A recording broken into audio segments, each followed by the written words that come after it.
DJ Muxa. I don't wanna fall down. I ain't finna fall down. Fourth quarter, shorty, I'ma ball out. Don't go to work, baby, call out. Ain't no way, no stall now. I'm finna ball out. Fourth quarter, shorty, no call outs. Don't go to work, baby, just call out. In the bedroom, all out. Perks on the counter. Can't wait to take blunts on the counter. Can't wait to face it.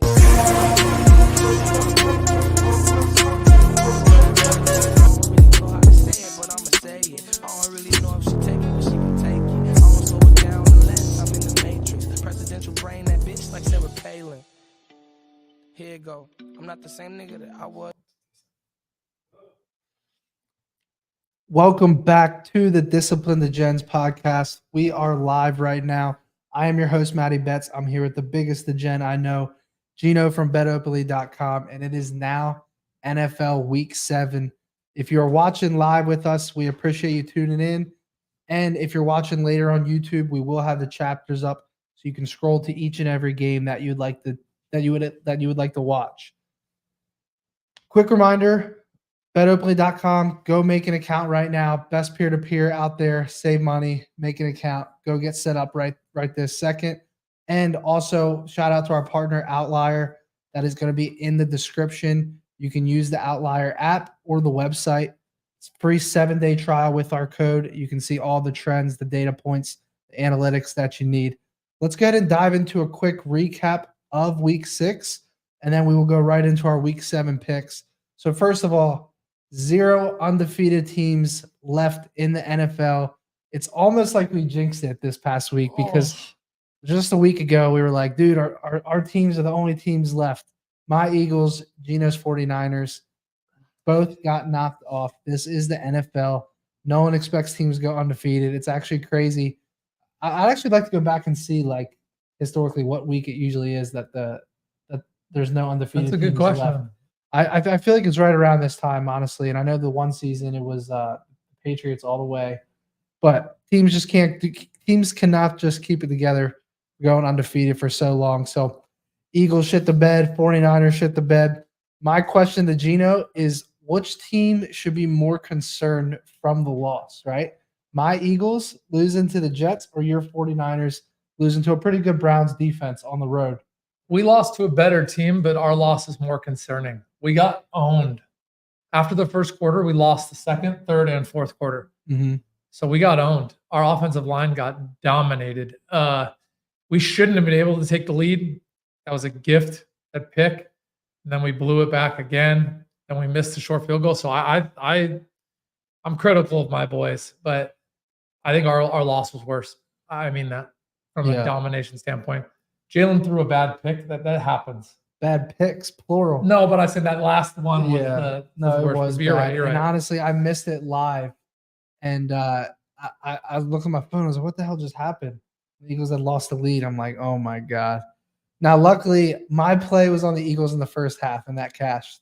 So I was happy to see that, but I could not believe we blew that game like that. And yeah, the 49ers just did not look right. It was very eye-opening for sure. But we have to say Cleveland could be the best defense in the NFL right now. Are you ready to say that? Yeah, I think Cleveland's defense is better than my Niners defense. So who would you have right now today as the best one-loss team in the NFL? So out of all the teams remaining, we have the 49ers, the Eagles, the Chiefs, the Lions, and the Dolphins. Who are the best one-loss teams left? I'd say Chiefs, AFC, and Philly, NFC. That's where I'm at right now, sadly. The defenses are playing better. I'm scared right now. I still think, bro, we'll be in the playoffs. We'll be nasty. Our offense will be fine. Our defense will be fine. But we got to make some moves. We got freaking smoked on the O-line, and our D-line did not look good against the run. It'll be fine. Got a lot of love right now coming in on the Detroit Lions in the chat. While you guys are here, please comment who your team is out of those 5. Who you think is the best team in the NFL out of the one-loss teams? It's really tough for me, honestly. I mean, Miami got smoked by the Bills, but again, like everyone, like even like the Eagles just looked terrible against the Jets, right? Even Chiefs and some of their wins haven't looked that impressive. 49ers, I still have to give it to you guys. I really do right now. Just because you're on the road in Cleveland against the top scoring defense in the NFL. They're off the bye too. Yeah, and they're off the bye. They had extra time to prepare for you. So I'm going to take my bias out of it and say the 49ers. And GIno dropped the 49ers way down in his power rankings, which I was surprised to see. I think it's all in a sick way. It's almost the bias that did that. You're even harder on your own team, right? So I do believe that the 49ers still should be, I think, number 1 or 2 in the power rankings. But we shall see how these teams do as they keep going here. If we get a lot of Lions love, you guys are going to like this show. We got some Lions action coming your way. My boy Austin from FanDuel tuning in. He said, most complete team is the Lions. Highest ceiling is the Eagles. I love that. Austin, get out of here with all that noise. We got Lions, 49ers in the chat. Attaboy, Ochoa. Yes, sir. Julio Jones to the Eagles. That happened today. And Wait, then, what? Yes, sir. The rich get richer. And then the Bengals. And then Eric here says the Bengals will win the Super Bowl. Don't sleep. Do you guys need a receiver? I mean, you can never hurt to have him. But what did you guys give up for him? For the red zone, I don't know. I just saw it. I've been preparing all day for all these different shows. I haven't even looked at it much. I saw it on Twitter. Can someone in the comments while we were cooking tell us what they gave up for him? I'm curious. Yeah, we'll see. I wouldn't mind Julio if I didn't pay a lot, but that's what we paid. All right, let's go ahead and move on here. So next up, best division leader. I like this. Right now, I didn't even tell you about this. We added this to the show. So who do you think is the best division leader in the NFL right now? When you say best division leader, like most likely to still win their division, like hold on to it? Yeah. I'll jump back on my boys for a second. I do think the West is pretty weak, the NFC West. So I think the Niners will hold on to that. I set up, we're going to sweep our division. So we're going to go 6-0 in our division. Yeah. So I do think the Niners are going to hold their division the strongest of all of those. Yeah. Where you'd think I would say the Chiefs as well, I don't see it. I actually think the Jags come out of nowhere and their division's soft. Well, you know what's crazy is right now today, they're minus 155 to win their division, which is the exact number it was preseason. Wow. Because those Houston Texans, you guys need to watch out for those Houston Texans. They're plus 320 to the win the division. I'm going to dive into why I think that's a great bet a little bit later in the show because I think it has a tremendous amount of value. Savage. I really do. Wow. All right. All right, next up, Rookie of the Year. If you guys can see this live in the chat, put in the chat who you would take right now. I'm going to ask GIno. Right now, CJ Stroud is the favorite, minus 135, but a lot of big numbers there. Plus 3,500, plus 2,000, plus 1,600, plus 450, plus 550. Is Stroud? It's kind of Stroud's the lose barring injury. I think Stroud wins this barring injury. So you know what? Puka now with Cooper back is just he's still doing great. So I'm not hating on him, but I would actually say, what is it? How's it pronounced? Bajan? Yeah. I would say Bajan. I like the value on Bajan. It is, of course, Stroud's to lose. But guys, a young quarterback can get in his own head after a bad game against a good defense. It all comes spiraling down. I think there's some value right there on Bajan. Interesting.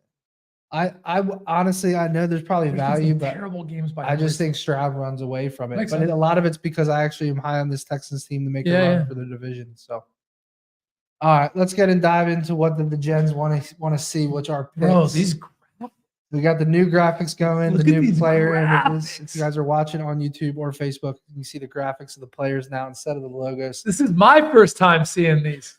Wow. So for Thursday Night Football, we got the Jags versus the Saints. Jags are a plus 155 dog on Bet Openly. They are a plus 3 here on the spread, and the over-under is 39. Now, 64% of the tickets are on the Saints in this game, but about half of the money is on the Jags. Yep. Saints injuries, Derek Carr questionable.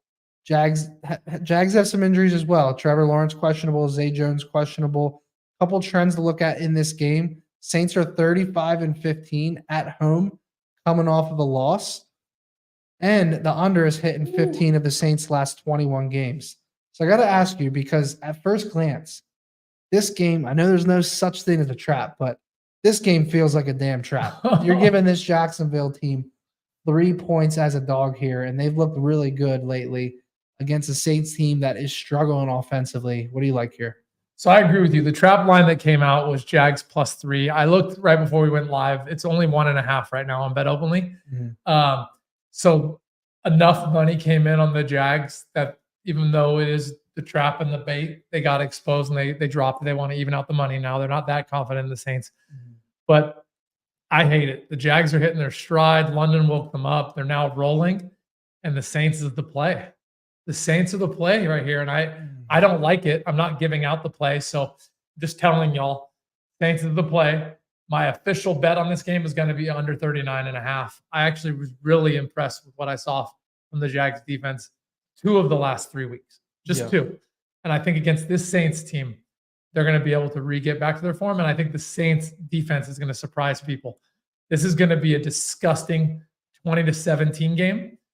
And I'm not sure which way. So if you made me bet it, I'm taking the home team at -1.5, not money line, just -1.5. Yeah. Yeah, and Trevor Lawrence is dealing with the slight knee sprain. So he's day-to-day right now. Now you got to think, if that spread was 3 and it went down to 1.5, what do you think? I mean, what do you think that means there, right? Because they're buying it down. People are saying the Jags are better than the Saints. They're looking at the record the last couple of weeks. They're just taking. But I wouldn't see that line moving down like that if they weren't optimistic that he wasn't going to play. Right? Oh, you're right. So he's playing. I think Trevor's going to play. He is questionable here in this game. Here's what I'll say: the Saints defense, we tend to think they're the real deal, and they might be. They're 6th in the league in scoring defense. But look who they've played, bro. It's true. The Titans, the Panthers, the Packers, the Bucs, the Patriots, and the Texans. Yep. I mean, they haven't played good offenses. Who's the best offense out of that group? Like, it's definitely not the Patriots. It's definitely not the Panthers. I don't even know if it's the Packers. No, it could be the Texans or Bucs, and they're not good offenses. So they haven't played any explosive offenses. Yeah. You know, the Texans are decent. They have a good offense, but they're not explosive. They really haven't played any explosive offenses. I don't know how you don't take the Jags money line in this game. I doubt it's +156 anymore, but if I can get it at that, then that would be my play for sure. I'm going to lean Jags money line here, and also lean the under, but we'll probably stay away from it. Yeah, and it's down to +125, but still value. Yeah, 125 is not bad. 100%. David tuning in late to the show. Shout out Matty for 3-unit plays. Matty feeds. I needed that, bro. 2-0 on the year on 3-unit plays. I needed that. Damn, I'm 2 for 1. That makes you better than me. You know what's crazy is I was this close to making a 3-unit play this week, and I was like, nah, I can't do it because I couldn't quite get there. I wanted to do it just because, like, you know, when you hit one, you're like, what do you mean? Let it roll. No, but down. Not on 3 units. I'm playing. So, all right, moving on here. We're going to Sunday. No London game this week. So I'm excited about all 3 primetime games. I'm excited for that Thursday game. Yeah, this isn't a London game, right? There's no London's done. Okay, cool. Yeah. All right, yeah, so we're going back to the 1 p.m. Eastern game Sunday to start the slate. The Raiders take on the Bears. Raiders are a 3-point favorite, -150 on the money line at Bet Openly, over under 37.5. We're seeing about a 50-50 split on tickets here, but there is 70% of the money coming in on the Raiders in this spot. Jimmy G is questionable, so we'll have to see how that plays out this week. Justin Fields, am I reading that right? He's doubtful? Surprised me. I didn't know that. Is that right? I know he left. Yeah, there's a chance. He left the game. Yeah, well, doubtful? I thought he was questionable, but it says doubtful. Let me see here. Justin Fields, doubtful as of October 16th. Oh, so as of yesterday, dislocated thumb, Ryan says in the chat. So doubtful for Justin Fields there. Yeah, that's a pretty interesting blow for sure. Now, here's some things to look at, right? Raiders 4-21 on the road off of a win. Terrible, right? Then 6-19 against the spread on the road off of a win. Oh my God. The over is hit in 14 of the Bears' last 19 games as well. I struggle with this game. You know, obviously I'd like to see Justin Fields play, but if he isn't, it's tough. It's tough to say what could happen in this game. I'll tell you one thing. I'm going to lose so much money fading the Raiders this year, but I'm going to keep doing it because I'm convinced this team is absolute dog shit, but they're just beneficiaries of a easy schedule, and they keep coming up. They keep finding these wins somehow. I faded the Patriots hard this last weekend. That was probably my top social media capper fade. Every capper was on the Patriots, I was all over the Raiders. I'm disgusted with that performance. The Patriots could have won that game easily. Oh no, they really could have. That Mac Jones interception was just so gross. And then the safety at the end. Let's talk about one of the worst beats of all time. Luckily, I had the Patriots money line, so I didn't pay the juice. But a lot of bettors out there had the Patriots +2 or 3. They're down 2 points at the end of the game. They sacked in the end zone for a safety. They lose 21-17. 30. That was absolutely filthy beat, but it does happen. I'm going to lean Bears here. They find a way and they get it done at home. I like the money line in this spot. I'm going to keep fading the Raiders, but I don't know if this will be an official play or not for me. What do you like here? I'll give you guys a filthy play. I need Fields in though, but doubtful usually means out. You're not rushing him back in this season with their record. Yeah, they're 1-5. Yeah. Why would you? So doubtful pretty much means out. I kind of like, if I'm betting this dirt game, which I probably won't, Bears money line to the over. I know it's stupid. I know I'm just trying to tell y'all. Hoyer was not a step down from Jimmy. Hoyer actually played really well for the Raiders. So that doesn't downgrade me for the under. And then you'd be surprised. The guy waiting in the rafters to play gets a chance. 37.5 is low against this Bears defense. There's going to be points. So this is one of those, if you made me bet it, which I'm probably not, it would be only way is a Bears money line to the over, or I skip this. And kind of like Matty's system that he gives out every week, the value there is just can the Bears find a way to put up 23-27 and win that game 23-20, something like that. But again, if you're ever making me bet this game, I'm probably not. Yeah, I'm gonna probably pass on this game. I think Ryan's right here in the chat saying I got to come off of those feelings against the Raiders, but this will probably be the game they lose outright when I don't take them. But we shall see. This is a game I actually have a play I really like in. The Buffalo Bills traveling to New England. Bills are -8.5 or 9 here, -335 on the money line. 96 or over under 41.5. 96% of the early bets this week are on the Bills, which is kind of surprising considering they look like shit at home against the Giants on prime time. 59% of the money on the Patriots here. Josh Allen is questionable. Damian Harris questionable. Juju Smith questionable. Both teams a little bit banged up. Now some trends in this game. The under is hit in 11 of the last 15 Patriots games. I saw this on Twitter the other day, and don't quote me on this because I forget the exact number, but Mac Jones is like 0-13 in his last 13 games against the spread as a dog or something. Wow. Like the dude just does not cover spreads. Again, don't quote me in that in chat. If maybe you can, if you know the exact trend and I'm wrong there, then correct me in the chat. But he's been absolutely terrible in that spot. So what do you like in this game? Because the Bills just this past week on primetime only scored 14 points at home against this Giants team who was depleted. And now they go on the road in a division game and they're laying 8.5 or 9 points. Oh. What do you like? So the Bills struggle against good defenses, but they thrive against terrible offenses. Yeah. This game has both, right? So I kind of have to throw that out because I don't know which Bills we're going to get here or we get both. So I like the over here a bit. I don't like giving out overs, guys. I'm not giving out 2 in a row. But just based on buying both of these offenses really low. People think the lowest of the Patriots right now. Their offense is statistically in the bottom of every category. Mm-hmm. And then in prime time, just yesterday, or 2 days ago, I think it was yesterday, we watched the Bills absolutely look terrible. So that to me lets me really like this over 41. And to Matty's point, I'm hoping I get the Bills that thrive against terrible offenses. They get some good field position. They throw up some easy points. And nothing crazy here, right? And Mac Jones is probably good for a pick 6 or 2. There you go. Yeah, just like something like a 27-20 gets the job done for me. 27-17 if you want the Bills to cover. If you made me, I'd probably think the Patriots are a little bit lower in everyone's eyes. It's about as low as everyone can get talking on social media. Yeah. But I'm not really on that. I would just say I like the over in this game. So I like the Bills to put up a good amount of. I feel you. So I got a theory here. The Bills came out flat, right, at home in primetime. But what everyone forgets is they were in London the week before, right? So this team's coming back from London in a loss to the Jags. right? Against a team that was in London for 2 weeks and had more time to prepare and be comfortable in that game. So they lose to the Jags in London, come home for a primetime game, and they just look flat, right? And they win that game, but they don't look good doing it.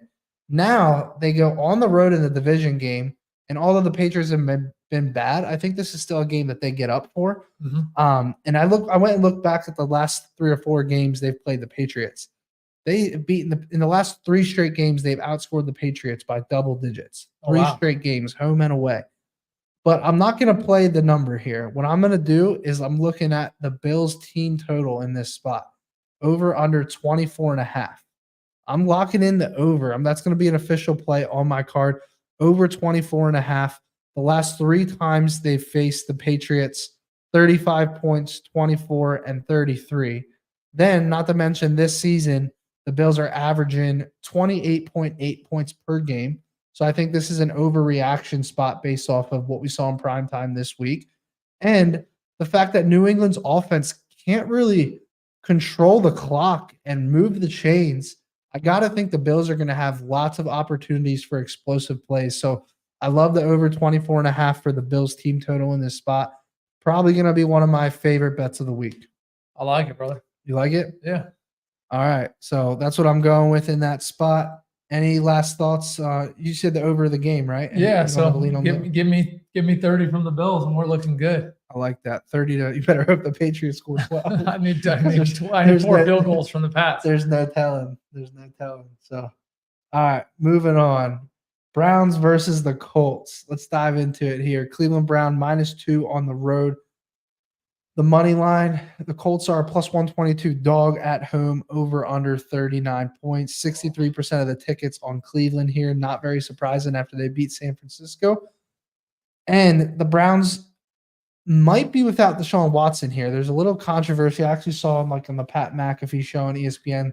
He was talking a little bit about Cleveland saying the doctor cleared Deshaun, but he's still questionable. And Deshaun doesn't know if he's going to play. So I don't know what's going on there in Cleveland. I'm going to assume he probably plays in this game, but it's definitely not clear what's going to happen here. Now, the Browns are 5-16, coming off of a win in the last 21 games, which isn't surprising. The under is hitting 32 of the Colts' last 48 games, and the Browns are 7-14 against the spread, coming off of a win in their last 21 games. What do you like here? Oh, man. I'm not sure what to make of Cleveland. Their defense played even better than the final score versus my Niners. So I just can't see Indy scoring a lot on them. I do wonder how Cleveland's defense plays on turf, how that translates over. But this is like the third and maybe the last time you'll hear me say this. This is arguably my favorite over. Cleveland gets their 23+, and the Colts get their 20. And that's how I see this over hitting. But it's uncomfortable, right? Because the Colts have allowed a lot of points. I think Cleveland eats a little bit here. And I do believe their defense is super strong, but the Colts have showed they can score. And I don't know what to make of the team on the bet, but I really do like this over. I'm torn on which over I like better, the last game or this game. But this one's arguably my favorite over. And again, now I've given out 3 overs in a row, and that's going to come back to earth. Yeah, I mean, look, the Colts are 11th in the league in scoring offensively. So this is a low number considering that. But then again, the Browns just held your 49ers to how many points? Yeah, and that was on really loose grass, terrible weather. I think this game will be a little faster. Right. So that's where I kind of think you're getting this over-under pretty cheap on the over side. Now, would you play this over without Deshaun? Yeah, I thought PJ looked fine. Yeah. To me, I'm more betting that the Colts will get their points and the Colts defense will allow points. Yeah. That's kind of where this bet's coming from. Interesting. I like it. I don't really have much of a lean on this game, honestly. I think I do lean the over with you.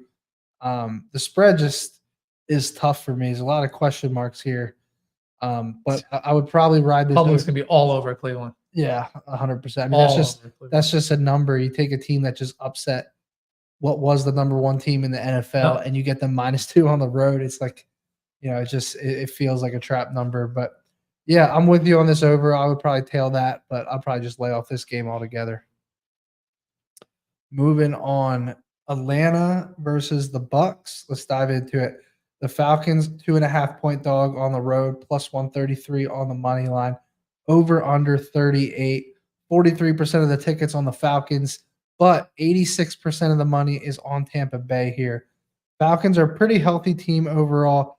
For the Bucs, Baker Mayfield and Anthony Nelson both questionable. Now, the Bucs 2-8-1 against the spread, coming off a loss in their last 11. The under is hit in 16 of the Bucs' last 20 games. And here's an interesting one. The Falcons 1-5 on the road coming off of a loss. This Falcons team is really good at home this season. They're 3-1 at home, but they're 0-2 on the road this season. So it's something to look at in this game. What do you like here? These Bucs have been really good defensively in division. That's what I'm seeing here. And I know that the Saints aren't the best on offense, but I can't forget their dominating performance. I still believe that the Bucs believe this is their division to lose, and this is really how they put their leg in front. So I think they drew a tough card in Detroit last week. I really do. I couldn't believe that I got Detroit -3. That was one of my bigger plays. Mm-hmm. Got a lot of judgment on it. I think I gave out an even bigger bet on the under in that game. So, yeah, I like the under here. I like the under here a lot. And if you made me bet it, I'm betting the Bucs. I'll probably lay the 2.5. Yeah. Even though I think this is going to be an absolute dogfight of a game. Just think -133 is a little steep for a game they could lose. So I would probably be on the Bucs -2.5.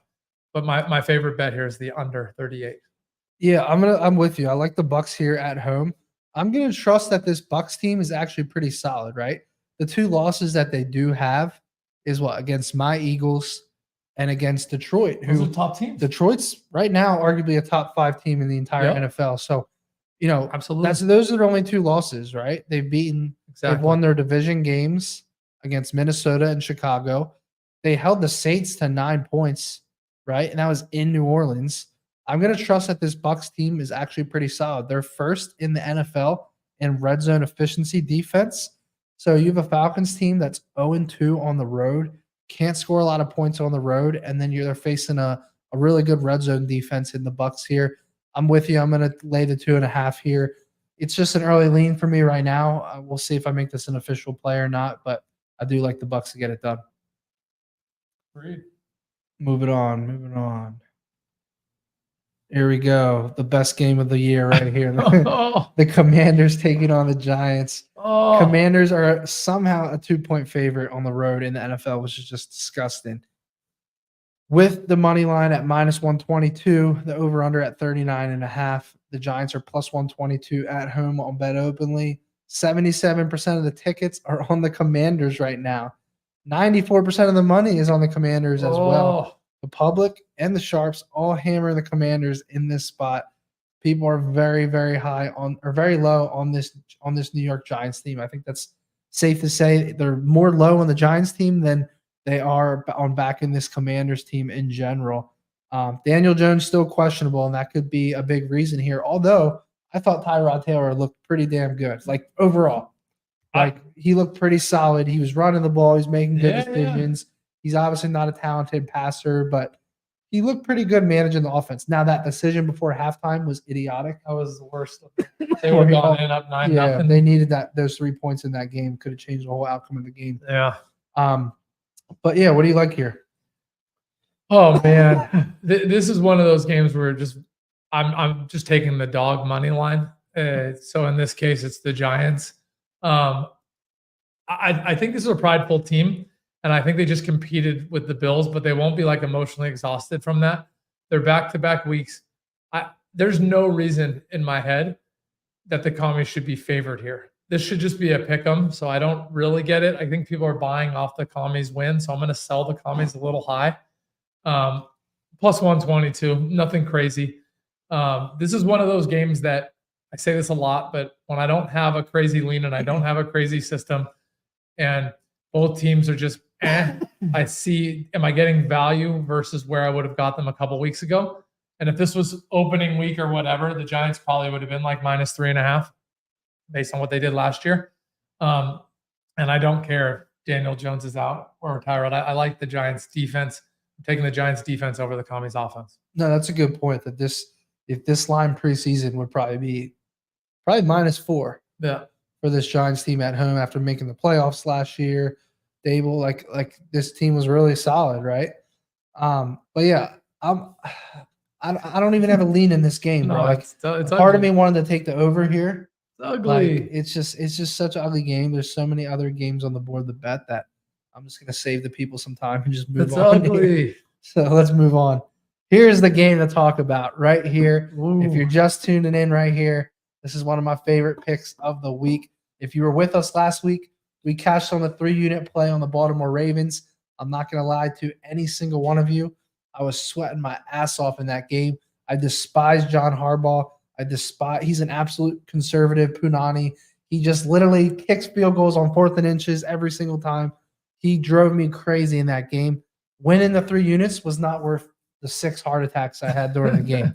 But this week now, the Lions are traveling to Baltimore. Now, remember, this Baltimore team is coming from London to play in Baltimore. What happened last week? Which team was it? Bills. Bills last week on primetime come out flat after coming back from London. You now have this Baltimore team who, let's be honest, they won by 8 and they covered the 3-unit play for us, but they couldn't capitalize on offense, right? Their defense really held strong for us. So many missed opportunities on offense for that Baltimore Ravens team. They should have scored 35-plus points that game. But let's take a look here. Lions +144 on the money line in Baltimore. The spread is 3. The over-under is 42. 80% of the tickets are on the Lions here. 70% of the money on the Lions as well. Jahmyr Gibbs is questionable. Brian Branch questionable. Ravens have some injuries as well. Marcus Williams and a few others questionable. Some trends in this game. The under is hit in 19 of the last 25 Ravens games. The Ravens are 36-19 straight up at home coming off a win. But the Ravens are 7-14 against the spread coming off of a win in their last 22 games. I know what my play is here, but what are you liking? I want to scare you real quick before you give your play. Go ahead. So more money, more tickets on the Lions. This game opened up at 2.5. This is our first reverse line movement we've seen this week. Yeah. So just throwing that out there. Let's just say this. The Lions offense is not the Titans offense. The Lions are substantially better. I've had the Lions in my top 5 to 7 power rankings for 3 weeks. And every week people have pounded me. The Lions aren't this, the Lions aren't that. And every week they've been silenced. This is a good team. Before last week, Goff was the only more efficient quarterback than Brock Purdy. And the Lions defense is good. Their run game is good. Everything's clicking for these Lions right now. And now we have reverse line movement. And that's terrifying. So yeah. I'll hand Matty back the mic. If y'all made me give up. There you go. Yeah. So let me say this, right? I can give you guys the detailed analysis of why I'm making the Detroit Lions my 2-unit dog money line of the week and why I'm telling my sportsbook they can keep the 3 points. I don't want those 3 points. I want the money line here. Before the show, I put a $2,000 bet in on the Lions money line on Bet Openly. You guys want the Ravens here? Go ahead. Go to betopenly.com and take my action. You'll get a better number than a sportsbook. But let me point something out to you. There's one reason mainly why I love this Lions here. They are number 1 in the NFL defensively against the run game.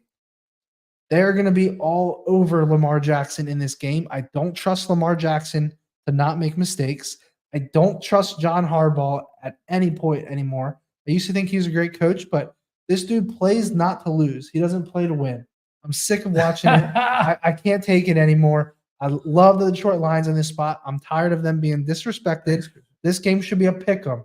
The Lions, to me, are the better team, and they're on the road, so it should be a pick-'em here. They should not be a 3-point dog. I love Detroit in this spot. I'm going to ride with them. What's your response to that? I agree with everything you just said, and the only shade I'm going to throw is that reverse line movement terrifies me, but right off the bat, I think the Lions should be a pick 'em. I think the Lions money line has insane value. It'll earn my money as well. I cannot imagine why the books would open this up at 2.5. They get everyone to bet the Lions, and then they are giving out an extra half point to cross a very, very important number. So that's my only warning, my dudes. You guys know I'm a systemic bettor. Matty's more of the emotional beast. He's the gen. I'm disciplined. I'm just telling y'all, I love the Lions here too. I'm just a little scared that Vegas knows something I don't know. Yeah. I just think the Lions are better. They're better. On both sides of the ball, though. No question. I mean, maybe the Ravens defense is really good. Don't get me wrong. Yeah, they're better. This Lions team can shut down a run game, and they can make Lamar make mistakes in this spot. And Jared Goff, I was on a podcast this morning on the Game Days Caps Off podcast talking about this, and Jared Goff is in the MVP conversation right now.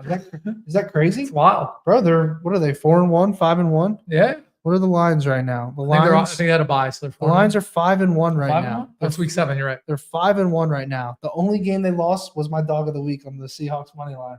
Oh, So I'm gonna brag there for a second. But this Detroit Lions team coming off of 4 straight double-digit wins. When are they going to get the respect they deserve? Give me the Detroit money line, 2-unit play. I want to make it 3 right now, but I'm not going to. Do it.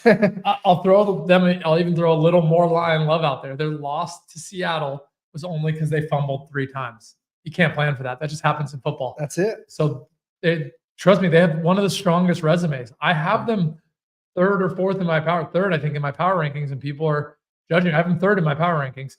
I've had them higher than anyone for about 4 weeks now, getting judged left and right. Yeah. I like it. Let's move on, because I could talk all day about it. I can give you guys 20 more reasons I'm taking them, but we'll get to move on here. Cardinals versus the Seahawks. Cardinals a plus 330 underdog, 8.5 point spread in a division game, over under 44.5. A lot of money coming in on a lot of tickets coming in on the Seahawks here, but there is a ton of money also coming in on this under in this game. Cardinals pretty healthy overall. Seahawks do have some injuries.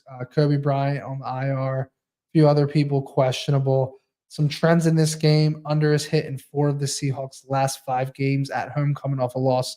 The Seahawks are 53-28 straight up, coming off a loss in their last 61 games. What do you think here? Is this too big of a number in a division game, or are you rolling with the Seahawks? I'm rolling with the Seahawks, guys, and I'll tell you why. So we all were the lowest on the Cardinals. Now I say we all, not Matty and I, just like the public was the lowest on the Cardinals. Like, will they win a game? Will they be winless? You can't do that to NFL pros. These are grown-ass men. What I will say is it seems like the NFC West knows these Cardinals. The Niners smoked them with ease. The Rams did the same. So I believe Seahawks will triple that down. I think the Cardinals' weaknesses are exposed when they play in their division. We know them too well. And they were able to start a little fast against some other crappy teams. If you go back and look at their wins, they didn't play good teams. They competed against teams that we expected to be good, but ended up not being good. So obviously the Dallas win is their highlight. That I think was just a bad game for Dallas. Not sure exactly what happened there. Offensively, the Cardinals surprised everyone. But I genuinely believe the Seahawks are going to be able to contain these Cardinals. And I think minus 8.5 the right line based on what I saw from the Rams last week versus the Cardinals and what I saw from my Niners versus the Cardinals. Yeah, I'm with you. I would lean that way, but I probably not going to be an official play for me on this game. This is a game that I would most likely just stay away from here. Yep. I'm going to look at the numbers. I mean, Seahawks were off a bye. They lost a tough game in Cincinnati that they could have won. I think it was 1st and goal at the 10, down 4, if I'm not mistaken. Last week. Well, the Seahawks, I don't think the Seahawks have had a bye yet, have they? They came off a bye into Cincy. So they lost this week, but they had a bye 2 weeks ago. No, you're right. Yeah. Okay. Yeah, this is a tough game for me, honestly. I would completely stay away from it, truthfully. What's the totals, like 45 or so? Yeah. 44.5. I'm staying away from it. Comment in the chat, guys, if you have any leans on this one. GIno is on the Seahawks. I'm going to stay away from the game. Let's get a move on here. Steelers versus the Rams. The Steelers are a team coming off of the bye. So they get that huge division win against Baltimore. That was my dog of the week that week. Then Mike Tomlin and company get a bye, and now they're going to LA to face the Rams. plus 145 on the money line. 3-point underdog for Pittsburgh. Over under 43.5. 71% of the tickets on the Rams so far, but more money on the Steelers. The Steelers do have a few injuries still, but are probably healing up from the bye week. Rams, on the other hand, have a few injuries as well. The Rams are 0-6 coming off of a win in their last 6 games straight up, and they're 8-16 against the spread coming off of a win. 0-6 in their last 6 games. Coming off a win. And they're 8-16 against the spread. They're the ultimate zigzag team. To me, this is a dog or pass game on the Pittsburgh Steelers coming off the bye. What do you think? Dog of the week. Ooh. Pittsburgh Steelers are my dog of the week.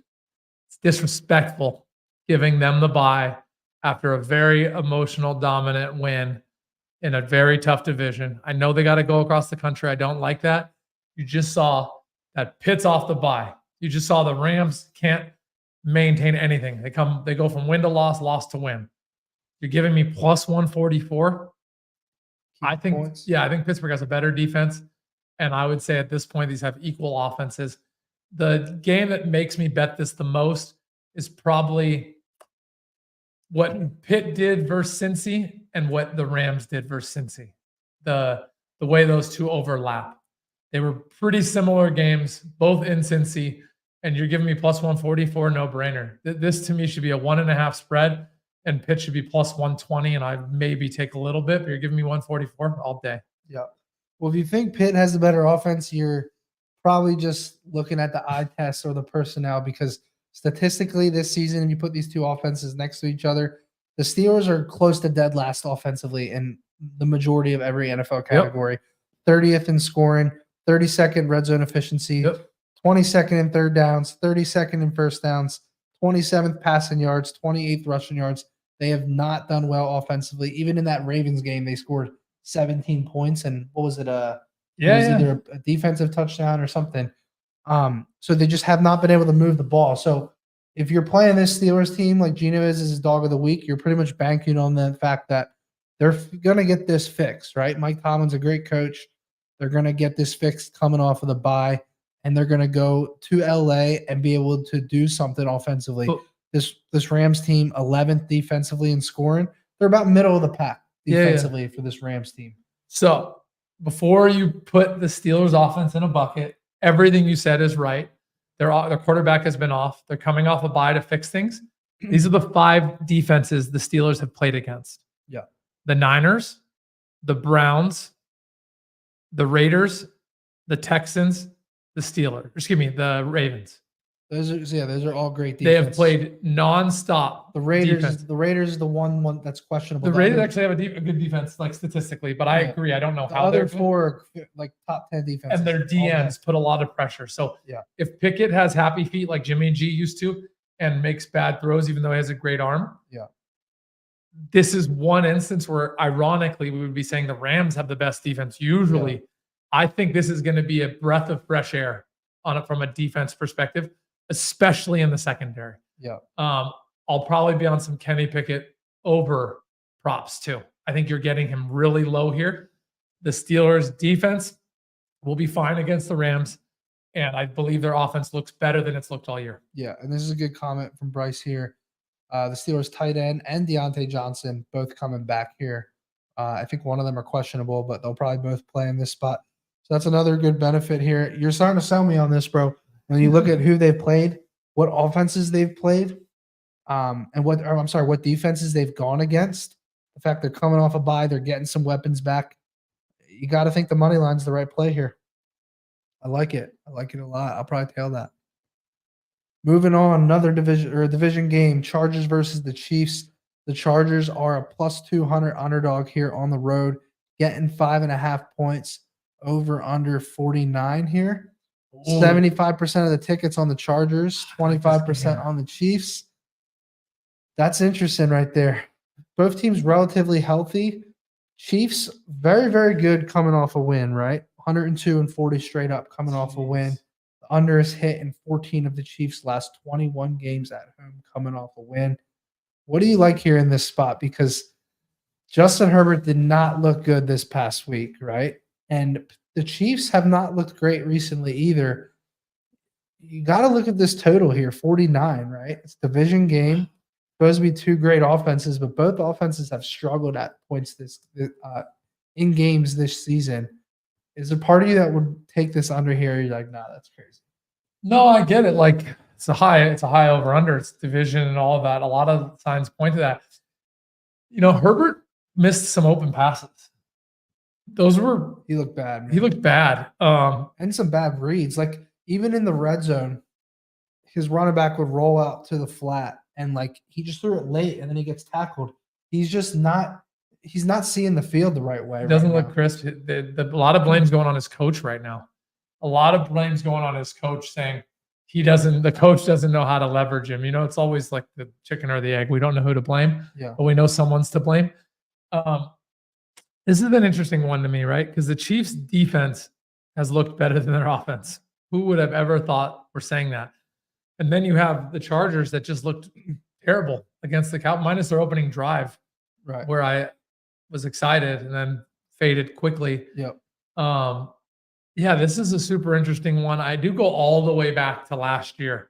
I want to say it was week 2 or 3 when the Chargers should have beat the Chiefs. Herbert threw that pick in the other end zone.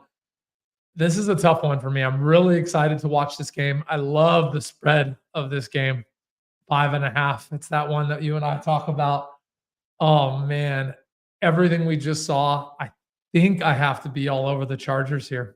It sucks. Yeah, I love the Chargers here. I'll tell you why. So I look back at Justin Herbert's games. Like, first of all, he is coming off of a bad game here. So there is some doubt, but he plays really well when he plays Patrick Mahomes, right? Whenever he's up against Mahomes, he kind of elevates his game. So I really do like the 5.5 points in this spot. I'm not going to play the money line. I mean, I always have my dog in the under money line parlay, but for an official pick on this game, I'm going to roll with the 5.5 points here. I went back and looked at how Herbert plays against the Chiefs. 33 of 48 for 3 touchdowns and a pick in his last game. 23 of 30 for 280 and 2 touchdowns the game before. And then the game before that, 26 of 38 with 4 touchdowns against the Chiefs.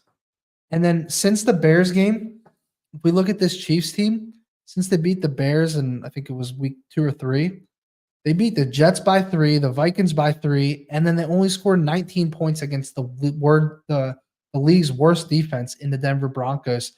I'm going to trust that the Chiefs are just not clicking.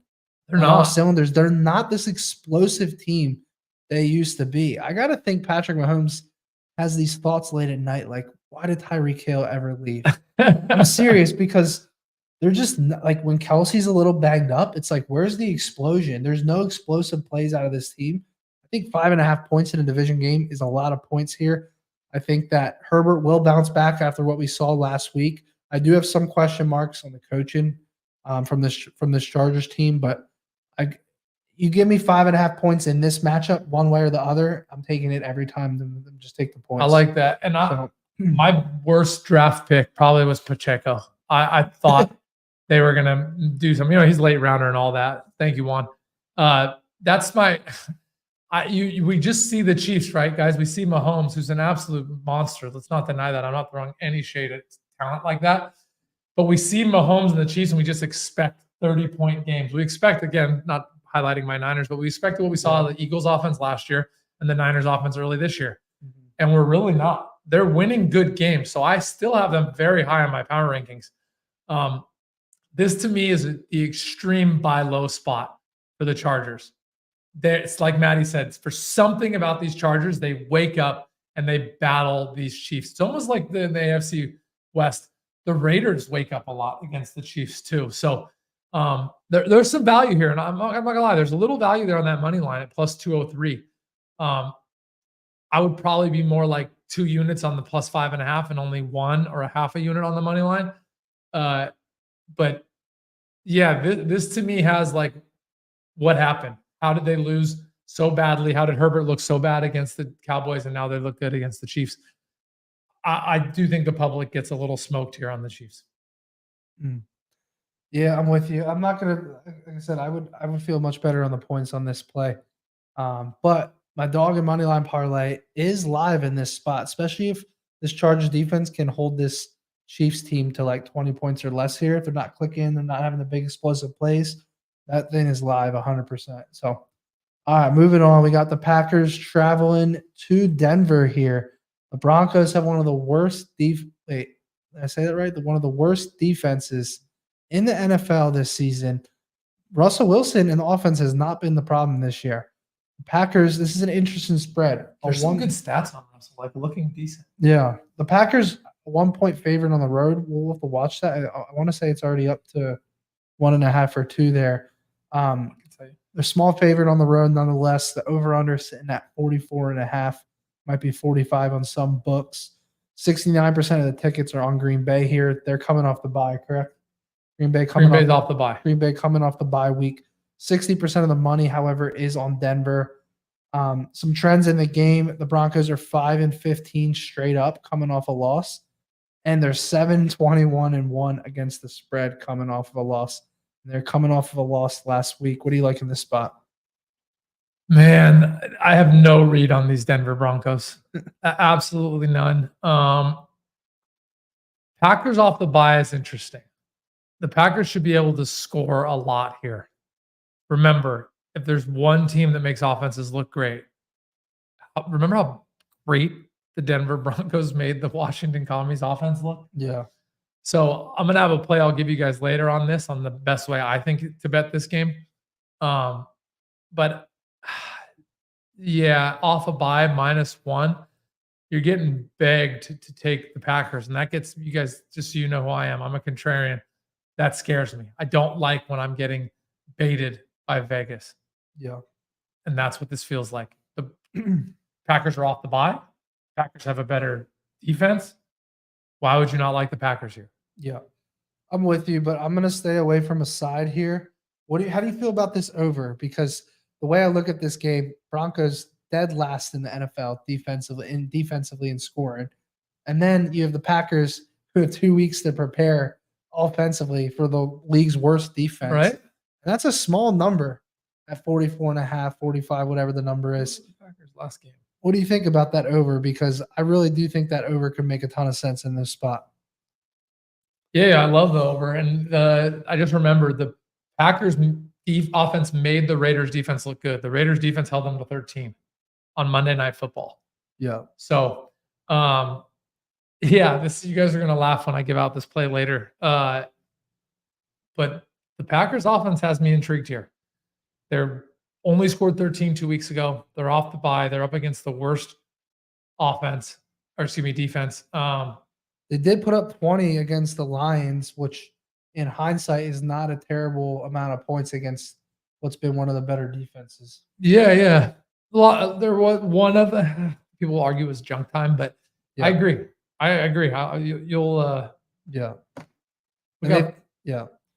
Yeah, this is a tough game for sure. I'm going to lean the over, and I'm going to stay away from either side.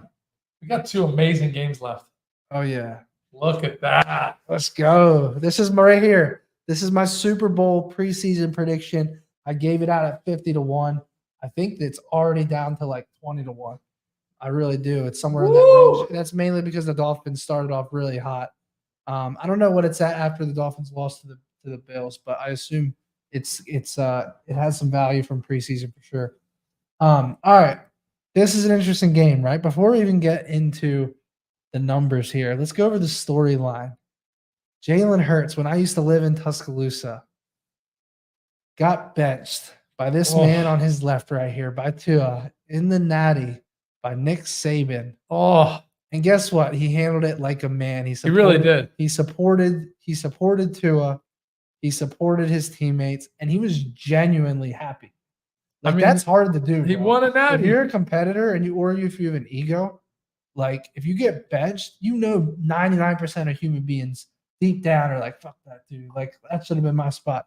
That's just human nature. Oh my God, of course. Jalen Hurts is not that type of person, bro. Like, he's just not. He was genuinely happy for his brother and Tua. The way he handled that made him so much money in the NFL. 100%. And if he went on a rampage, and then he stays, right? And he eats shit, and then he goes to Oklahoma, and he puts up crazy numbers at Oklahoma, right? So then he comes into the NFL. Everyone doubts him. I'm on record years ago saying this man is for real. Give him some time to develop. And Eagles fans are scumbags, man. It's just the truth. We're the scummiest fans in the NFL. We trash other fan bases.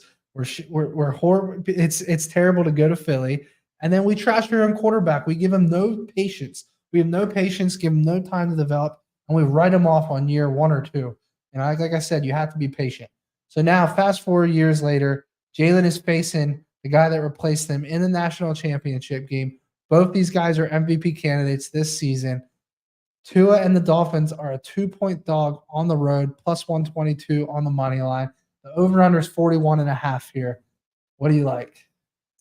Okay, so, man, these Eagles are hard to go against when they have the better defense, right? No one's going to argue that. Yeah. The Eagles have the better defense. Miami obviously has the better offense. They have the best offense in the league.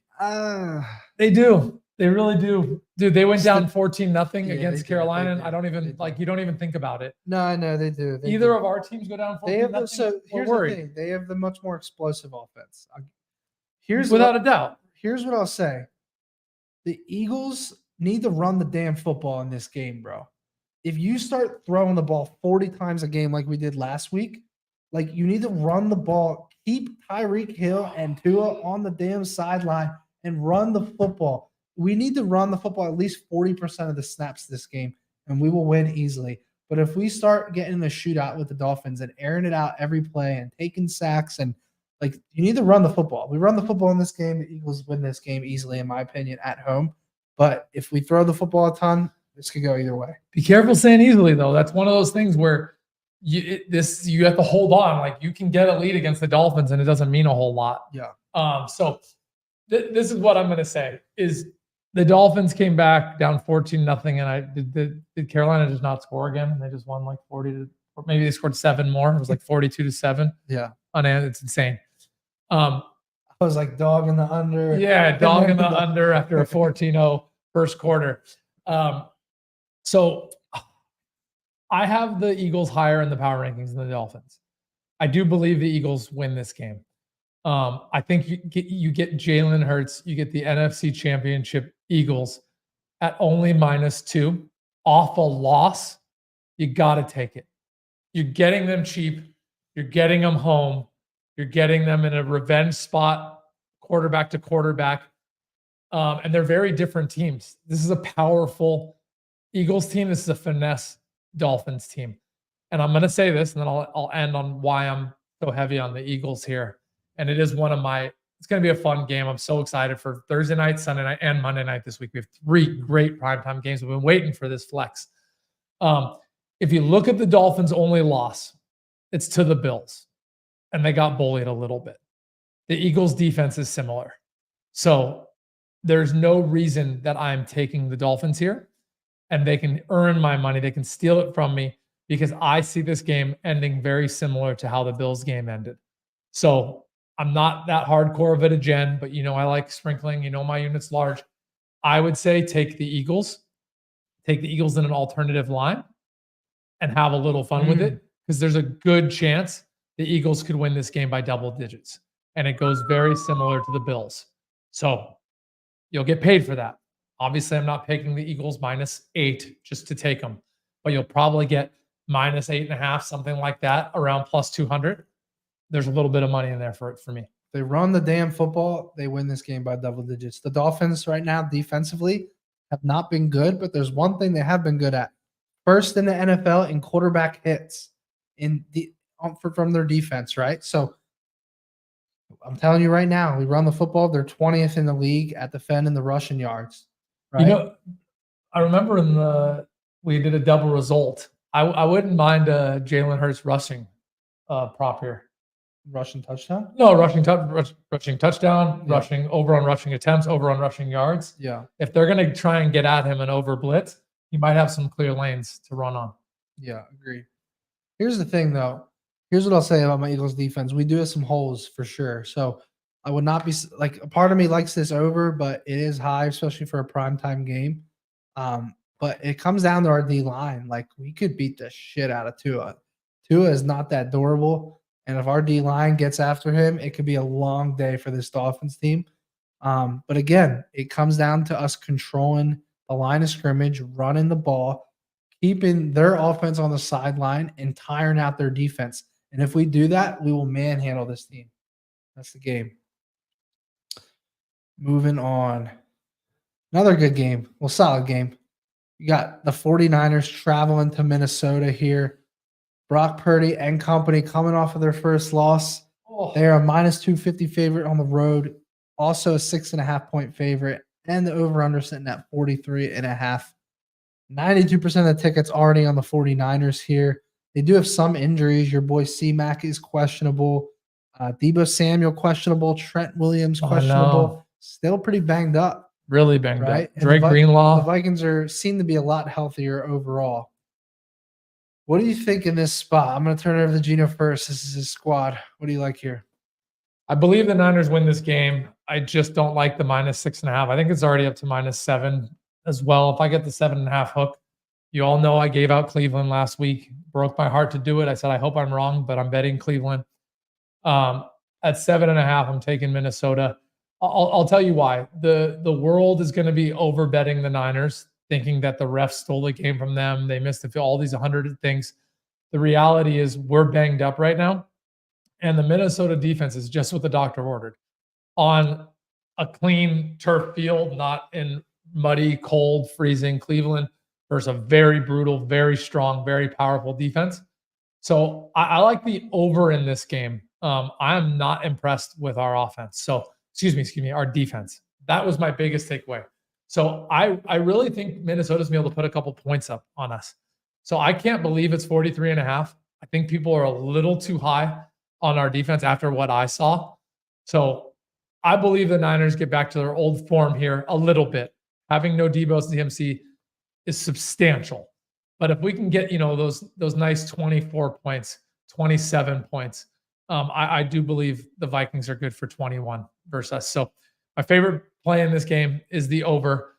I do think the Niners win. I just don't love the -250 value on the road. I just don't like it. I know Minnesota has been crap all year. I just am not excited about all the substantial injuries. The last thing I'll say, guys, when the Niners are on and clicking on all cylinders, they're nasty, right? Offensively, they're just completely nasty. You kind of saw a couple different plays if you watched the Cleveland Niners game that Ray McLeod is not Deebo. They were off. There was a couple plays the team wasn't ready for Shanny's complex playbook. Using a very lame analogy, kind of like a symphony or a ballet, things were off, man. It's a very tough playbook. So I'm glad we have a whole week to prepare. I just don't love all the injuries. They're a freaking laundry list. And I'm really not that excited about our defense right now. Yeah. Well, your defense is still number 1 in the NFL in scoring, giving up 14.5. More than Cleveland? 14.5 points per game. Okay. Damn. All right. As of this week, unless those numbers aren't updated. But no, that makes sense. Yeah. So I will give it up 14.5 points per game. This Vikings team offensively is scoring 21.5 points. So there's close to your total right there. I'm with you on this over, though. It doesn't make sense to me why it's this low. Like, I think this is like a 46 number, Yep. Like, it just feels like a 46-point total, like 43.5. Like, what am I missing here? I mean, odds makers must really think the Niners are going to, off a loss, come down and really buckle down on the road, right? Our secondary is our weakest link. They've looked good, by the way. Our secondaries look good, but maybe like 27-17 game or something like that. And it goes, please give me Niners 27-17, and I'll never ask for anything again. Yeah, until the playoffs. Interesting. Yeah, I'm gonna lean over here, and I'm not gonna play a side for sure. So, yeah, Greenlaw was missed, Jeff, without a doubt, bro. All right, let's move on here. There we go. All right. Woo! So this is another segment we wanted to do here, and then we're gonna bring Trevor on for some daily fantasy sports. I'll turn this over to GIno. Let him explain this. Yeah. So buy low, sell high. You got a team that didn't cover playing a team that did cover. So what do we got first? Saints did not cover. They lost. They're playing the Jags that did. You want to buy this top row, my dudes. So It's crazy to see the Niners and Eagles up there, right? Both teams the Niners and Eagles are playing covered last week. So you're getting them a little cheap in the perception eye. But what I would do, I'll tell you, just based on everything I said, I would remove the Niners from this. I think the public believes they got robbed in the Niners. It probably broke up a lot of parlays. So I would remove that far right. You saw me give out the Eagles. You saw Matty and I give out the Chargers. And then as uncomfortable as it is, the Saints point at that as well. Problem is with the Bears, it's uncomfortable without their quarterback, right? Dislocated thumb. We're not sure if he's playing. So just know that we're going to share all of these. This is a very profitable system. I just want you guys to know this. If you bet every buy low team versus every sell high team, year over year, it will print you units. You just need to be blind and do it. So those are the 6. I do move off the Niners. I do remove the Bears for the reasons I told you. I do still like 4 of these a lot. Saints, Colts, Chargers, Eagles. I would arguably say Eagles are my favorite. I'm with you, bro. I mean, if you play all 6, you just got to go 4-2. If you remove the Niners, you play the 5, you got to go 3-2. We got it. So it's just a system play, guys. Be aware of it. Be aware of it, especially if you're thinking about the other team on the bottom. That's a good game to skip. So, yeah. All right, moving on here. Quick recap. We probably should have done this earlier in the show, but we're going to do it now. Or no, I'm sorry. This is the recap of what we just gave out. Yep. So, did we even give away your survivor? No, all right, we'll give it again.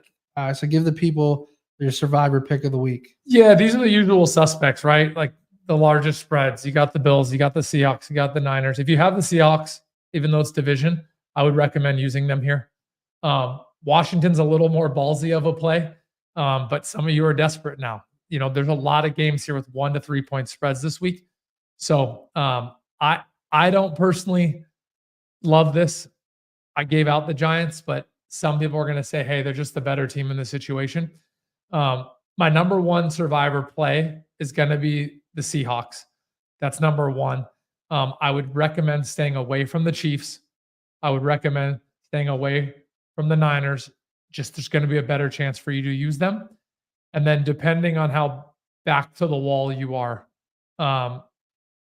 there's a couple other decent scenarios, but this is one of those tough weeks. So if you have the Seahawks, please use them. Yeah, no, I agree. I'm with you on that one. You got to take the Seahawks there in that spot on Survivor. Dog of the week. GIno is on the Pittsburgh Steelers. I'm on the Detroit Lions. GIno tried to make me a little nervous here on Detroit with the reverse line movement, but we're sticking to our ground here. The Ravens are dog shit. The Detroit Lions are going to win that game outright. 2-unit play for me in the NFL this weekend. Yeah, and then we'll talk about highest scoring, lowest scoring. I found this about 3 weeks ago on FanDuel. It's a fun one if you guys want like a parlay tile payout. So Denver loves letting mid teams absolutely eat. Green Bay's plus 1,500 on being the highest scoring team. Guys, it's plus 1,500. Don't tell me. Yeah, off the bye against mid Denver. So just say to yourself, is it worth 15x? That's where the answer is yes. There are, of course, 4 or 5 teams that have a lower payout. They're more likely to hit it. I believe both Philly and Miami are both lower paying odds in that game. So if that game becomes a shootout. So I believe the best value right now for highest scoring is Green Bay. And then for lowest scoring, Falcons, 10-1 odds. Tampa Bay locked down New Orleans. Now it's time to lock down Atlanta. They're coming off a tough loss against a very good Detroit team. They still played well against that Detroit offense. I believe you're getting them pretty low here at 10-1. And I have every reason to believe that Tampa Bay at home, this Falcons quarterback is not good. They're a run-first defense. That's Tampa Bay's strength. So Green Bay, 15-1. Tampa Bay, 10x. I like it. I like both those plays. For my best bet of the week, we're going. Honestly, I was close to doing my dog of the week and my best bet, the same play on the Lions. But I'm going to New England and taking the Buffalo Bills team total over 24.5. I know that 24.5 number is kind of scary, but I do believe they'll put up 27 to 30 plus points here. This is a spot where this is a bounce back spot for the Bills. They only scored 14 points at home against this Giants team, but they were coming back home from London, jet lag, tired, came out flat. Now they're playing this Patriots team who cannot move the ball, and the Bills should have a lot of opportunities for big explosive plays. They've also, in their last 3 games against the Patriots, have scored 35 points, 24, and 33 in the last 3 games. So I love this over 24.5, best bet of the week. And I like it, bro. Mine's the over 38.5, guys. The world is going to remember that Cleveland's defense shut down the Niners. They're going to forget about the weather. They're going to forget about the injuries. Colts let people score and they put up points. This over under 38.5 is too low. I have this game around 43. Nice mid game. I still lean that Cleveland can grind out this W. I just don't like the -2. I think it's one of those games where the Colts can come back and win and absolutely tear apart people. But that's my best bet. I think it's way too low off recency bias. I like it. So overall recap, GIno for a survivor pick, going with the Seahawks. GIno's dog of the week, the Steelers. My dog of the week, the Lions. High scoring team, the Packers at 15-1. Lowest scoring team, the Falcons at 10-1. GIno's best bet, the over 38.5 in the Browns-Colts game. And my best bet, over 24.5 team total for the Buffalo Bills. Let's go ahead and move on and bring on Trevor for some daily fantasy sports. Make sure you guys drop some questions in the chat now. You can ask your fantasy football questions. You can ask your DFS questions, or if you just want to straight bet or build some parlays around player props, drop those questions in the chat. What's good, Trev? Well, coming off a 2-touchdown play on the show last week, we gave out Raheem. He hit it. And if you were in DD, you would have also hit it for 3 touchdowns with us and made even more units. So that was a good spot. This week is for fantasy players is rough. There's a ton of buys. We've had 2 weeks of just so many injuries. So this is going to be an interesting spot. So I'm actually going to start with the Thursday game because we don't know Trevor Lawrence yet. He did show up to practice today. If he plays, I love Christian Kirk in that spot. I love his receptions. I love his yards. He's got a great matchup there. If he doesn't, I actually am going to probably lean the other way and go like ETN. I think they'll just feed him the ball 20, 25 times there. But a great play for that game right now for sure that I'm locking in of the Saints is Alontae Taylor over 3.5 tackles and assists or over 3 tackles. It's a great spot to attack. He's going to get a ton of tackles in that game. We model him at like almost 6. So it's a good matchup spot for them. And then this week, some spots I really like. So I saw Matty put up right before the show. I'm with you on Detroit. I was with Detroit before the season. I actually already have money on Detroit's money line. When I saw that, I went and hit it myself. I think they're not just going to win. I think they're going to absolutely boat race Baltimore out of the building. Because they're going to boat race them out of the building, and they're going to show them who they really are here. I know David Montgomery's not playing, but I just don't think it's going to matter here. In these spots, I want the best offensive line, and Detroit has right now, arguably with health, the best line in the league.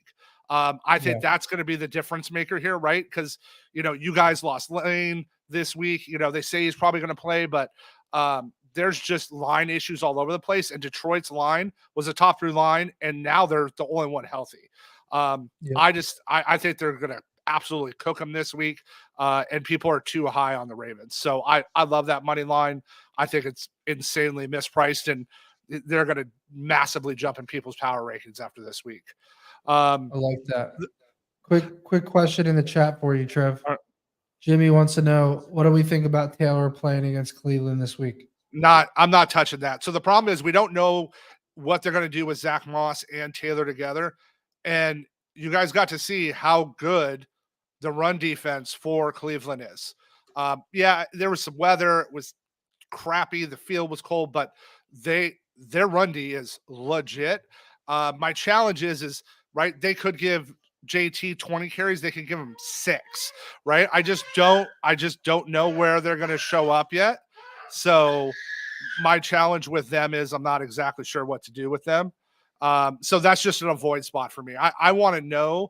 And here's a perfect example where I know we get Seattle at Arizona this week, right? I'm going to give you guys, I got two TD props for the show this week. First one, Ken Walker, 2 TDs. They're going to murder them. The Cards are 29th in run defense. This isn't a spot that they need 400 yards in the air and they're going to have to throw a ton. Walker's just going to run at them. They're going to lean on Walker. I even think they get enough points that they get Charbonnet involved. I just think this is going to be, it's at home. I gave out Seattle. Oh, I love it. Yeah. I think Seattle. I would use them as my survivor pick this week if I had any left. So no, I just think the NFC West is doing a good job exposing Arizona, where the rest of the league didn't early in the season. Yeah, I just think that's the spot you go after, as bad as their run D is. And then the next game, the Rams at the Steelers. So the Steelers run no man coverage. They're pretty much the lowest in the league on man coverage, and they run zone. And do you know what the Rams cook? The Rams cook zone defense. Plus value. Yeah, it's you lose me? Hello? Chat, can you hear Trev? Because we can't. Can you guys hear me or no? I think it's on our end. I can hear you guys.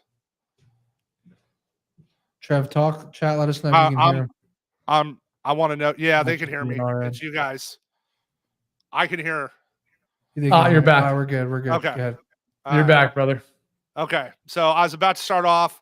I was talking about the Rams Steelers. So the Steelers run almost no man coverage. They run almost exclusively zone. Like it's the lowest in the league. Like it's a crazy amount on how little they both hear. I think the Rams are gonna just throw a ton of yards. So for player props, I love the Rams this week. I love Kupp. I love Puka because both those guys are gonna murder that zone defense. I think Pittsburgh actually puts up some points here and gets it together, though. I think it's a pretty close, interesting game, and I think there's some points. But Cooper Kupp, I mean, the guy just cooks zone defenses, and I love this spot from a player prop DFS standpoint. This is going to be a good spot to attack. And then I'm going to give out a first TD in the KC game. We've seen how bad the Chargers pass defense is. I mean, it's really bad. They're literally giving up the most yards per catch in the league. I think this is the week we see the Rashee Rice breakout game against that Chargers secondary. And I think Rashee's going to get first TD in that spot. And then I'm going to end with our 49ers. So the one thing I was happy with that we ended the game on is when we needed to get down the field without Debo, without CMC, Brock got us down the field. He got us into position. He did what he had to do on that final drive. He didn't have a good game. That defense, I'm actually glad it happened. It was good for him. He needed that spot before the playoffs. He needed a couple of, hey, these are things you need to learn from. But with CMC not needing to play, they say, hey, it's pain management, game time decision. There's no need to play him in this game. So Brandon Ayuk has literally probably I would argue the second or third best matchup against that secondary this week. Minnesota, without Jefferson, is just not the same team. And I think it's going to affect their defense as well. I think it's a morale deflator. And here is my locked. Ayuk's going 2 TDs, and he's going first TD in this game. Whoa. So Ayuk is going to absolutely run up and down the field on these guys. This is just one of those matchups that when you get, he's going to get Evans, and they're going to play zone. And if Evans tries to cover him one-on-one, he's going to be open. This is a great spot for Ayuk. And I think they lean on him here. I think Mason and Mitchell will work, but I think we're going to be able to go put up, 27 to 31 points this week. And I think Minnesota's going to throw in the towel. Cousins is on the end of his contract. Yes. I think they're going to, they don't have, without JJ there, they don't have the motivation. They're not competing now. They're not contending for anything. They're not going to make the playoffs. And this is, I think, a great bounce back spot for the Niners. Anything in the Eagles-Dolphins game? Oh, man. So I want to see the lines there. So I absolutely love Jalen in this. I think they're going to blitz him a ton. I think they're going to get some pressure on him, especially if Lane's out. I think we're going to see Jalen use his legs in this game. I think this is a good spot for Jalen. I kind of laugh at the Julio news today. I mean, do you know what they gave up for him? No, I haven't even seen. I asked Chad, and I just didn't know if anyone knew that. I'll look at it after. I guess no one knew. No. What they give up? They didn't give up anything. It was a free agent. Oh, they just signed him? They picked him up. Yeah, they signed Julio off the street. That's interesting that no one. Where did he start this year? Nowhere. He hasn't been picked up. Oh my God. Okay. I don't even know. Why do they need him? Because they don't like Quez. We just want to get richer. They don't like who? They're not on Quez. Quez isn't the guy. Okay. They want that third option, right? Depth matters. We just put him in the red zone. We're good on a red zone plays. I mean, if you think about that now, you go put Dallas Goedert, right? AJ, right? You put Smith, right? And then you add Julio in there. Besides AJ, that's three. He's a big physical receiver that can block in the run game too. I don't think he's going to play a ton, but they're going to roll him in. I think he's going to have one game this year though, where like he gets like a touchdown and breaks like a 70-yard carry, and he's going to like mess up, DraftKings and FanDuel for somebody who played him that week. But it's there, and this is the test. This is Miami's test for me. So I kind of gave Gino a hard time on his rankings, and I half did it just because I knew it'd get people fired up if I said Miami was too low. But this is the spot for me, right? Miami's firing now. Can they come out against this Philadelphia team and put up the points they need? Because I don't think their defense is good enough to slow Philly down. Like the question is can they keep up? And if they get beat like Buffalo beat them, we pretty much know what we're going to see in the playoffs. But if they can keep up here, I think this is a prove it week for them by the biggest margin this week in the NFL. I like it, brother. I really do. I really like your Ayuk love. I do think the Niners, there's been a different guy in all of our wins. Like that was the hero. So we spread the ball around. It's been a long time since week 1. And I think Ayuk had the first touchdown in the first week. The first touchdown of the season for us. So I think it's time to go back to him. And it's a good spot.